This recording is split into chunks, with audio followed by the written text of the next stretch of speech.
Temple run अपने time के सबसे एडिक्टिव मोबाइल गेम्स में से एक। क्लासरूम, मेट्रो या कॉलेज कैंटीन में हर जगह एक ही सीन था। लोग भाग रहे थे, कॉइन उठा रहे थे और डेमोन से बच रहे थे। Hi, I'm Natalia from Imanji Studios and I'm gonna show off our upcoming game Max Adventure. इस कुल मिला जुलाकर ये कहना भी गलत नहीं होगा कि आज मोबाइल गेमिंग जिस मुकाम पर है उसकी शुरुआत कहीं न कहीं टेम्पल रन से ही हुई थी। हाँ, आज का जमाना फ्री फायर और BGMI जैसे हाई ग्राफिक गेम्स का है, लेकिन उस दौर में टेम्पल रन एक ऐसा गेम था जिसे सिर्फ गेमर्स नहीं बल्कि हर कोई खेलता था। उम्र, जेंडर या इंटरेस्ट की कोई सीमा ही नहीं। लेकिन फिर वो गेम जिसने दुनिया को सिखाया कि थ्रिल जीतने में नहीं बल्कि थोड़ा और दौड़ते रहने में है, वो खुद दुनिया की इस दौड़ में पीछे कैसे रह गया। चलिए सब कुछ डिटेल में जानते हैं आज के इस वीडियो में। तो टेम्पल रन की स्टोरी स्टार्ट होती है एक हस्बैंड वाइफ की जोड़ी से, कीथ शेफर्ड और नतालिया लुकियानोवा। दोनों वेकना टेक्नोलॉजीज नाम की एक कंपनी में जॉब करते थे, जहां उनका काम था हॉस्पिटल्स के लिए सॉफ्टवेयर बनाना। अब वैसे तो काम काफी अच्छा था, लेकिन मन में अपना कुछ करने की चाह थी, जहां क्रिएटिविटी की कोई सीमा ना हो। लेकिन क्या करें और कैसे शुरू करें, इसका उन्हें कोई आइडिया नहीं था। अब कीथ बचपन से ही गेम डेवलप करने के शौकीन थे, इसीलिए आज भी वो इस काम को अपने साइड हॉबी की तरह करते थे। साथ ही वो एप्पल मोबाइल फोन्स के भी इतने बड़े दीवाने थे कि नया आईफोन लॉन्च होते ही वो सबसे पहले लाइन में नजर आते थे। अब 2008 में जब एप्पल ने अनाउंस किया कि वो जल्दी ऐप स्टोर लॉन्च करने वाले हैं, तो यही पल कीथ की जिंदगी का टर्निंग पॉइंट बन गया। उन्होंने सोचा कि क्यों ना नौकरी छोड़कर ऐप स्टोर के लिए गेम्स बनाए जाएं। इसी सोच के साथ कीथ और नतालिया ने 2008 में अपना पहला प्रोजेक्ट शुरू किया, जो था एक वर्ड पजल गेम बनाने का, और इस गेम का नाम रखा गया इमांगी। और दोस्तों, गेम बनाने का ये सफर इतना खास रहा कि बाद में उन्होंने अपनी कंपनी का नाम भी यही रख दिया, इमांगी स्टूडियोज।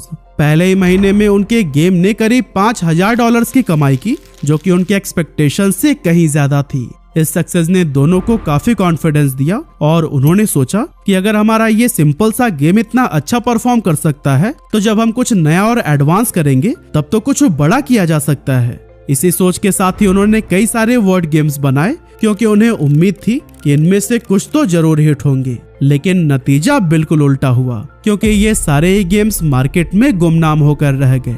लेकिन इसके बावजूद दोनों ने हार नहीं मानी। उन्होंने डिसाइड किया कि अब कुछ बड़ा करना है और इस क्रिसमस तक बच्चों के लिए 3D racing game little red sled बनाना है। गेम का कॉन्सेप्ट बिल्कुल सिंपल था कि एक कार्टून किड बर्फीले पहाड़ों पर रेस करता है, हवा में उड़ता है और मुश्किलों से बचते हुए फिनिश लाइन तक पहुंचता है। देखने में ये गेम बहुत ही अट्रैक्टिव और स्मूथ था। कीथ और नतालिया का प्लान था कि वो इस गेम को 3 महीने में पूरा करके क्रिसमस सीजन में लॉन्च कर देंगे।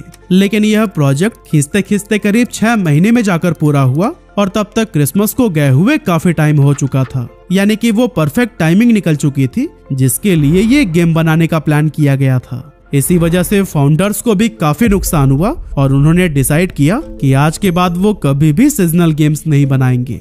इसके बाद साल 2009 में उन्होंने लॉन्च किया हार्बर मास्टर। अब वैसे तो ये एक छोटा प्रोजेक्ट था, लेकिन इसका रिजल्ट बहुत बड़ा मिला, क्योंकि हार्बर मास्टर उनका पहला ऐसा गेम था जिसने सिर्फ 1 साल में ही $1 लाख से ज्यादा की कमाई की थी। और दोस्तों, इस सक्सेस को देखकर कीथ और नतालिया को पहली बार लगा कि वो सच में अपने दम पर कुछ बड़ा कर सकते हैं, क्योंकि अब उनकी छोटी सी कंपनी इमांगी स्टूडियोज सिर्फ एक पैशन प्रोजेक्ट नहीं बल्कि एक उभरता हुआ नाम बन रही थी। लेकिन दोस्तों, ये कपल्स जानते थे कि अगर उन्हें आगे बढ़ना है तो सिर्फ अच्छा गेम प्ले ही काफी नहीं होगा, बल्कि इसे देखने में भी उतना ही एंगेजिंग और पॉलिश्ड बनाना होगा। यही सोचकर उन्होंने एक टैलेंटेड आर्टिस्ट किरिल चांगो को हायर कर लिया, जिसके बाद से उनकी टीम 2 से 3 लोगों की हो गई। आगे आने वाले टाइम में तीनों ने मिलकर मैक्स एडवेंचर नाम के एक गेम पर काम करना शुरू किया, जिसमें काफी पैसा इन्वेस्ट किया गया था। के विजुअल्स भी बहुत अच्छे बनाए गए थे, जो कि बच्चों के लिए काफी अट्रैक्टिव थे। लेकिन प्रॉब्लम ये थी कि इसका गेम प्ले बहुत कॉम्प्लेक्स था, जिसकी वजह से प्लेयर्स गेम को एंजॉय नहीं कर पाते थे। यहाँ तक कि कुछ को तो समझ ही नहीं आता था कि आखिर इसे खेलना कैसे है। इसीलिए ज्यादातर प्लेयर्स फ्रस्ट्रेटेड होकर क्विट कर देते थे। लेकिन दोस्तों, वो कहते हैं ना कि कभी कभी आपका फेलियर ही आपके लाइफ का सबसे बड़ा टर्निंग पॉइंट बन जाता है, और यही बात कीथ और नतालिया के साथ भी हुई। उन्होंने तय किया कि आगे कोई भी गेम बनाने से पहले वो ये समझेंगे कि आखिर इस गेम में कहां-कहां गलतियां हुई हैं और आगे क्या बेहतर किया जा सकता है। उसी दौरान उन्होंने एक इंटरेस्टिंग बात नोटिस की कि मैक्स एडवेंचर में जब कैरेक्टर कॉइन कलेक्ट करता है तो वो मोमेंट बहुत ही सेटिस्फाइंग लगता है। और दोस्तों बस यही वो पल था जब उन्हें अपने अगले गेम का कॉन्सेप्ट मिल गया था। जी हाँ, हम बात कर रहे हैं टेम्पल रन की, जो कि दुनिया के सबसे एडिक्टिव मोबाइल गेम्स में से एक साबित हुआ। लेकिन टेम्पल रन का कॉन्सेप्ट जितना आसान दिख रहा था, उसे बनाना उतना ही ज्यादा मुश्किल था और उसे लेकर टीम में कई तरह के कॉन्फ्लिक्ट भी शुरू हो गए थे। एक्चुअली मैक्स एडवेंचर गेम के फेलियर के बाद उन्होंने ठान लिया था कि अगला गेम सिंपल और स्ट्रेट फॉरवर्ड होगा, जिसे कोई भी बिना इंस्ट्रक्शन के भी खेल सके। अब इमांगी स्टूडियोज की टीम हर गेम की शुरुआत एक प्रोटोटाइप से करती थी, मतलब बिना फैंसी ग्राफिक्स या फाइनल आर्ट के। शुरुआत में बस एक बेसिक स्क्रीन बनाया गया जिसमें कुछ सिंपल शेप्स और एक कैरेक्टर था जो बस आगे दौड़ता रहता था। इस प्रोटोटाइप को जब किरिल ने देखा तो एक ऐसा आइडिया दिया जिसने इमांगी की किस्मत ही पलट दी। उन्होंने कहा कि क्यों ना इसे एक टेम्पल में सेट करें जिसमें पुराने नक्काशी और चारों तरफ एक डरावना जंगल वाला वाइब हो। कीथ शेफर्ड को भी ये कॉन्सेप्ट तुरंत पसंद आ गया, लेकिन एक सवाल अब भी बाकी था कि ये कैरेक्टर आखिर भाग क्यों रहा है।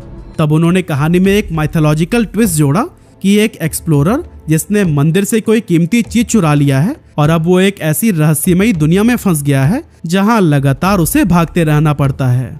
और दोस्तों अगर वो भाग ही रहा है तो फिर अगला सवाल है कि उसका पीछा कौन कर रहा है। अब दोस्तों इमांगी की फिलॉसफी हमेशा से साफ रही थी कि वो गन या वायलेंस का इस्तेमाल नहीं करेंगे। इसीलिए चोर पुलिस न खेलते हुए उन्होंने डिसाइड किया कि टेम्पल से उस चीज को चुराने के बाद प्लेयर के पीछे एक पत्थर लुढ़कता हुआ आएगा और ये पत्थर इतना विशाल होगा कि प्लेयर के पास मुकाबला करने का ऑप्शन ही ना रहे, बस जान बचाकर भागते जाओ।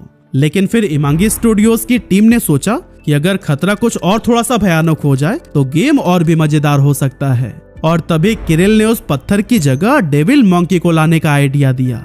इसके बाद उन्होंने मंकी की डिजाइनिंग करनी शुरू कर दी और एक ऐसा इमेज बनाया जिसमें उसका चेहरा काफी ज्यादा हॉन्टेड दिखाई दे रहा था, आंखें ग्लो करती हुई और हर हरकत में एक अजीब सा डर। ये एक ऐसा क्रिएचर था जिसे देखकर कोई भी दोबारा पीछे ना मुड़ सके। लेकिन दोस्तों इस कैरेक्टर को लेकर भी टीम में डिबेट शुरू हो गए थे। असल में नतालिया को ये मंकी बहुत भयानक लगा। उन्हें शक था कि लोग डरकर कहीं गेम ही ना छोड़ दें। इवन कीथ को भी ये मंकी कुछ खास पसंद नहीं आया, क्योंकि उनका मेन मकसद था कि प्लेयर सिर्फ टेंशन महसूस करे, डरे नहीं।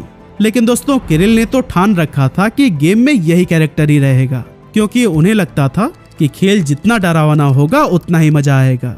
आखिरकार लंबे डिबेट के बाद डेविल मंकी के साथ में ही गेम को 4 अगस्त 2011 के दिन ऐप स्टोर पर लॉन्च कर दिया गया, जिसका प्राइस था 99 सेंट्स। शुरुआत में टेम्पल रन को लोगों ने खूब पसंद किया। चार्ट पर भी ये तेजी से चढ़ा, भर भर कर पॉजिटिव रिव्यूज आने लगे और डाउनलोड्स की संख्या भी तेजी से इंक्रीज हुई। लेकिन फिर कुछ ही हफ्तों में कहानी पूरी तरह से पलट गई, क्योंकि अब डाउनलोड्स धीरे धीरे कम होने लगे थे, साथ ही गेम्स की पॉपुलैरिटी भी नीचे गिरने लगी। और दोस्तों मोबाइल गेमिंग की दुनिया में इसे डेथ स्पाइरल कहते हैं, जहां एक बार गेम नीचे जाना शुरू कर दे तो उसे वापस ऊपर लाना लगभग नामुमकिन हो जाता है। इमांगी के टीम के लिए ये एक बहुत मुश्किल समय था। कीथ और नतालिया किसी भी तरह से इस गेम को डेड होने से बचाना चाहते थे, इसीलिए उन्होंने मिलकर एक बड़ा फैसला लिया और लॉन्च के 4 महीने बाद ही यानी दिसंबर 2011 में 99 सेंट्स को भी हटाकर इस गेम को कम्प्लीटली फ्री कर दिया। लेकिन दोस्तों कीथ और नतालिया को बिल्स भरने थे और स्टूडियो भी चलाना था। ऐसे में उन्होंने ऐप में एड्स लगाने का फैसला किया ताकि बेसिक रेवेन्यू बनी रहे। और फिर यहीं से कहानी ने फिर से करवट ले ली, क्योंकि फ्री वर्जन आते ही डाउनलोड्स ऐसे बढ़े जैसे मानो बाढ़ आ गई हो। कुछ ही हफ्तों में टेम्पल रन ने पूरे वर्ल्ड में तहलका मचा दिया था। दिसंबर 2011 में टेम्पल रन ने iTunes स्टोर के टॉप 50 मोस्ट डाउनलोडेड ऐप में अपनी जगह बना ली थी और कुछ ही समय बाद ये नंबर 1 फ्री iOS ऐप बन गया था। अब आप शायद यह सोच रहे होंगे कि हम अभी तक एंड्रॉइड की बात क्यों नहीं कर रहे हैं। तो दोस्तों आपको बताते चलें कि शुरू में ये गेम सिर्फ iOS के लिए ही लॉन्च किया गया था, इसीलिए आईफोन यूजर्स के बीच इसने अपनी एक यूनिक पहचान बना ली थी। और दोस्तों इसे इतना ज्यादा पसंद किया गया कि कुछ ही महीनों में ये आईफोन गेमिंग की पहचान बन चुका था। इसकी बढ़ती पॉपुलैरिटी को देखते हुए डेवलपर्स ने इसे दूसरे प्लेटफॉर्म्स पर भी लाने का फैसला किया, जिसके बाद 27 मार्च 2012 को इसका एंड्रॉयड वर्जन भी रिलीज हुआ और इस एंड्रॉयड वर्जन को सिर्फ 3 दिन के अंदर 1 मिलियन से भी ज्यादा बार डाउनलोड किया गया था। और दोस्तों यहीं से टेम्पल रन का ग्लोबल जर्नी भी शुरू हो गया। शुरुआत में जो सिर्फ आईफोन यूजर्स का फेवरेट गेम था, वो एंड्रॉयड पर आने के बाद से लगभग हर स्मार्टफोन में ही दिखाई देने लगा।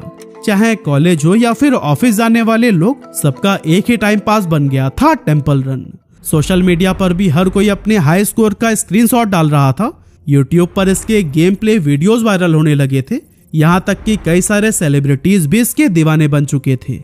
और दोस्तों, इसी दीवानगी की वजह से एक साल पूरे होते होते यानी अगस्त 2012 तक टेंपल रन का क्रेज इतना ज्यादा बढ़ गया था कि ऐप ने 100 मिलियन से भी ज्यादा डाउनलोड्स पूरे कर लिए थे। कुल मिलाकर दुनिया भर में प्लेयर्स ने 10 अरब से ज्यादा बार इस गेम के सेशंस खेले थे। यानी अगर सारे गेम प्ले टाइम को जोड़ दें तो लोग 54,000 साल तक का टेंपल रन खेल चुके थे। टेंपल रन अब तक एक ग्लोबल सेंसेशन बन चुका था। ऐसे में भला हॉलीवुड का ध्यान उसकी तरफ कैसे न जाता। इसीलिए 2012 में डिज्नी ने इमांगी के साथ हाथ मिलाया और दोनों ने मिलकर बनाया टेंपल रन ब्रेव, जो पिक्सर की फिल्म ब्रेव पर आधारित था। इसमें गेम प्ले तो वही था, लेकिन विजुअल्स और थीम में डिज्नी का मैजिक साफ झलक रहा था। अगले ही साल 2013 में इसका एक और वर्जन भी लॉन्च हुआ, टेंपल रन ओजी, जो कि डिज्नी की film OG the great and powerful से इंस्पायर्ड था। ये वर्जन पहले से भी ज्यादा कलरफुल, सिनेमेटिक और एडवेंचरस था, जिसको खेलते हुए लोगों को ऐसा लगता था जैसे वो किसी फिल्म का हिस्सा बन गए हों। इसी साल ही कंपनी ने टेंपल रन 2 भी लॉन्च किया, जो कि ओरिजिनल गेम का सिक्वल था, लेकिन इसमें हर चीज को बड़ा, बेहतर और ज्यादा थ्रिलिंग बनाया गया था। यही वजह थी कि लॉन्च के सिर्फ 2 हफ्ते बाद इसने 50 मिलियन डाउनलोड्स के साथ में ऐप स्टोर के सारे रिकॉर्ड्स तोड़ दिए थे। टेंपल रन 2 में कंपनी ने एक बेहद खास कैरेक्टर इंट्रोड्यूस किया था, उसेन बोल्ट का। वही उसेन बोल्ट जो रियल लाइफ में भी दुनिया के सबसे तेज रनर माने जाते हैं। इंटरेस्टिंग बात तो यह थी कि बोल्ट ओलंपिक रेस से पहले खुद को काम रखने के लिए टेंपल रन खेला करते थे। अब जब इमांगी को ये बात पता चली तो उन्होंने तुरंत ही उन्हें गेम में आने का ऑफर दे दिया। और बस फिर क्या था, रियल लाइफ के फास्टेस्ट मैन ऑन अर्थ अब गेम के अंदर भी द फास्टेस्ट कैरेक्टर बन गए। ये कोलैबोरेशन इतना पॉपुलर हुआ कि प्लेयर्स को ऐसा लगने लगा कि मानो वो खुद उसेन बोल्ट की स्पीड से दौड़ रहे हों। लेकिन दोस्तों, वो कहते हैं ना कि हर ऊंचाई के बाद से ढलान शुरू होता है। टेंपल रन भी अब तेजी से उसी ढलान की तरफ बढ़ने लगा था, क्योंकि धीरे धीरे ये गेम अपनी ही रिपीटेशन में फंसने लगा। हर बार सेम ही लूप चल रहा था, रन, टर्न, जंप, डाई और फिर से रन। ऐसे में टेंपल रन 2 दिखने में जरूर बेहतर था, लेकिन कोर गेम प्ले वही था, एक ऐसी दौड़ जो कभी खत्म नहीं होती। इसीलिए प्लेयर्स अब इससे धीरे धीरे बोर होने लगे थे। उन्हें अब ज्यादा मिशंस चाहिए थे जो कि और भी ज्यादा थ्रिल लेकर आए, लेकिन इमांगी चाहता था कि वो गेम की सिंप्लिसिटी बनाए रखे। और दोस्तों, इसी डिमांड को ही नोटिस की उसके competitor SYBU games and kilo ने। उन्होंने 2012 में लॉन्च किया सबवे सर्फर्स। पहले नजर में ये भी वही टेंपल रन के जैसा ही एंडलेस रनिंग गेम लग रहा था, बस भागते जाओ और ऑब्स्टिकल से बचते जाओ। लेकिन फर्क बहुत बड़ा था। सबवे सर्फर्स ज्यादा तेज, कलरफुल और ज्यादा अलाइव था। हर कैरेक्टर की अपनी पर्सनालिटी थी, हर रन में एक अलग एनर्जी थी, एक अलग वाइब थी, जो कि टेंपल रन में अब खो चुकी थी। जंगल के अंधेरे के जगह अब चमकते हुए सबवेज थे, हॉवर बोर्ड्स पर दौड़ते बच्चे और बैकग्राउंड में बजता कूल हिप हॉप म्यूजिक लोगों को ज्यादा पसंद आने लगा। और सबसे कमाल की बात तो ये थी कि सबवे सर्फर्स हर महीने ही अपडेट होता था। हर बार एक नए वर्ल्ड टूर का अपडेट आता था, जिसमें प्लेयर्स को पेरिस, टोक्यो और काहिरा जैसे शहर के नए विजुअल्स और कैरेक्टर मिल रहे थे। जबकि इमांगी स्टूडियोज हमेशा 10 से 12 डेवलपर्स की एक छोटी सी टीम रही। असल में कीथ और नतालिया खुद चाहते थे कि उनकी टीम छोटी ही रहे, ताकि टीम में क्रिएटिविटी जिंदा रह सके। लेकिन इसका एक बड़ा नुकसान ये हुआ कि उनकी ये टीम इतने बड़े स्केल पर जल्दी जल्दी अपडेट्स नहीं ला सकी, जिसका असर ये हुआ कि 2012 में जहां टेंपल रन टॉप पर था, 2018 आते आते सबवे सर्फर्स दुनिया का सबसे ज्यादा डाउनलोड किया जाने वाला मोबाइल गेम बन गया। लेकिन दोस्तों, टेंपल रन के डाउनफॉल का इकलौता रीजन हम सबवे सर्फर्स को नहीं मान सकते, क्योंकि 2015 के बाद ऐप स्टोर अनगिनत रनर गेम से भर चुका था, जैसे कि minion rush, sonic dash, agent dash और रनिंग फ्रेड जैसे कई सारे। और इन सब की थीम कहीं ना कहीं टेंपल रन से ही मिलती जुलती थी। हालांकि टेंपल रन 2 के बाद इमांगी ने नए रास्ते आजमाने की कोशिश करी और 2014 में उन्होंने सैमसंग गियर के लिए टेंपल रन VR लॉन्च किया। ये टेंपल रन का वर्चुअल रियलिटी वर्जन था, जिसमें खिलाड़ी खुद फर्स्ट पर्सन व्यू में दौड़ते हुए टेंपल के अंदर का थ्रिल महसूस कर सकता था। लेकिन ये वर्जन भी ज्यादा हिट नहीं हो पाया क्योंकि उस समय VR डिवाइसेस आम लोगों में उतने पॉपुलर नहीं थे। इसके बाद नवंबर 2016 में टेम्पल रन ट्रेजर हंटर्स और 2021 में टेम्पल रन पजल एडवेंचर नाम से पजल गेम्स लॉन्च किए गए, लेकिन इस बार भी फैंस ने कोई खास इंटरेस्ट नहीं दिखाया। वहीं दूसरी ओर टेम्पल रन के इतने सारे कॉपीड वर्जन भी मार्केट में आ चुके थे कि उसकी ओरिजिनलिटी और यूनिकनेस धीरे धीरे खत्म होती चली गई।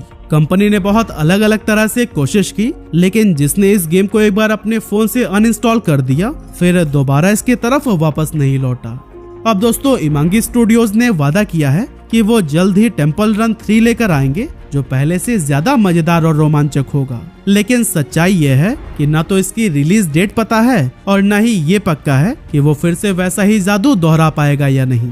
टेम्पल रन 1 और 2 आज भी ऐप स्टोर और प्ले स्टोर पर अवेलेबल हैं, पर उनका चार्म अब पूरी तरह से खत्म हो चुका है क्योंकि प्लेयर्स का ध्यान अब first person shooters, action adventures और रोल प्लेइंग गेम्स की तरफ जा चुका है।